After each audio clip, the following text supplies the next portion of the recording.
Welcome back, everybody. 5 minutes to the top of the hour here. Got to tell you about the story. The Good Samaritan who fired shots at a gunman outside an Idaho In-N-Out burger restaurant over the weekend. Speaking out now, 3 people were killed, 7 others were hurt, and police say the body count likely would have been higher if not for this private citizen. 35-year-old Jordan Salinas told ABC News on Monday that he spotted the shooter pointing a rifle at these cars. But when he and an off-duty police officer began firing back, quote, as soon as some rounds started coming at him, everything changed immediately. All that bravado he had immediately crumbled. End of quote there. Let me now bring in Josh Logan. He is the co-founder and director of training at Guardian Training and Consulting. Josh, good morning to you. Thank you for your time. I mean, when you saw this story, armed civilian stopped for lunch with his girlfriend, becomes hero of the day in stopping this crazed gunman, that must be pretty vindicating to you as a firearms instructor. Absolutely. It's when training and everything meets together, right? We never want this to happen. We never wish this to happen, but we prepare for the worst. And so when all that training comes to head and when we prevail, that's the best outcome we could possibly have in a very terrible situation. The hero shooter, Salinas, said that he had been training with firearms seriously since a deadly shooting at a mall in Boise. I know he has a brother in a wheelchair that he takes care of, and he reasoned that gunmen go after soft targets, and so that could be his family. Do you find that most people who decide to arm themselves are encouraged to do so by a specific and very personal event in their lives?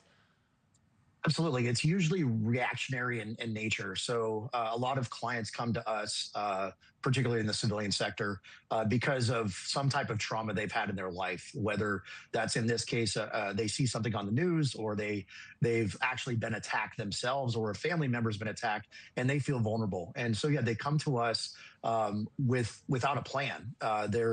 The only difference between myself and my clients are if God forbid something like this happens, I have the tools, training, and tactics to deal with that situation, unlike our clients. And then our job is to get them from point A to where they're at to point B where they need to be. Yeah, and talk to me a bit more about that training. I mean, thank God for this person.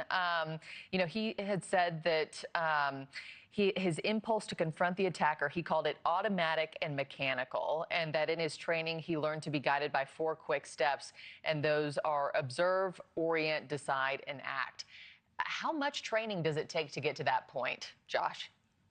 So it's what he's talking about is what we call learned behavior.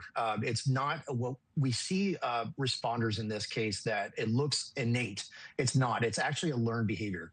How long that takes is dependent on the individual that we're speaking to, based on their previous experiences, as well as a lot of different physical aspects that doing that. But what we see is if we work on a deliberate practice model where we work on processes, we work on concepts that are process driven, step 1, step 2, step 3, similar to what he said.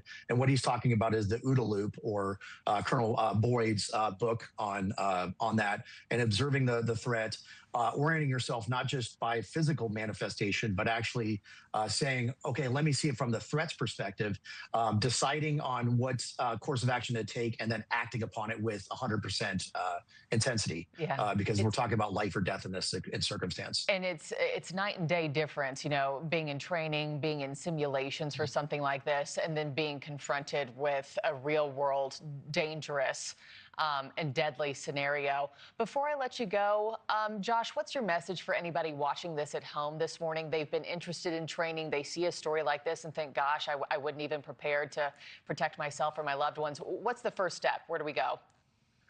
The first step is finding a quality instructor.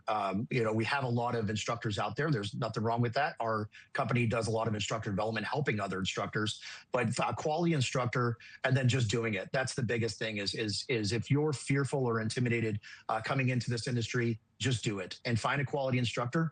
If you can't, find us, a shameless plug on that regard, Guardian Training Consulting. We'll do what we can to help you get on the right track. Well, just a terrible story to even have to report on. But Josh Logan, thank you for your expertise. Thank you for your time this morning. Appreciate you, sir. Thank you, Marky. Have a great day. You as well. It is the time.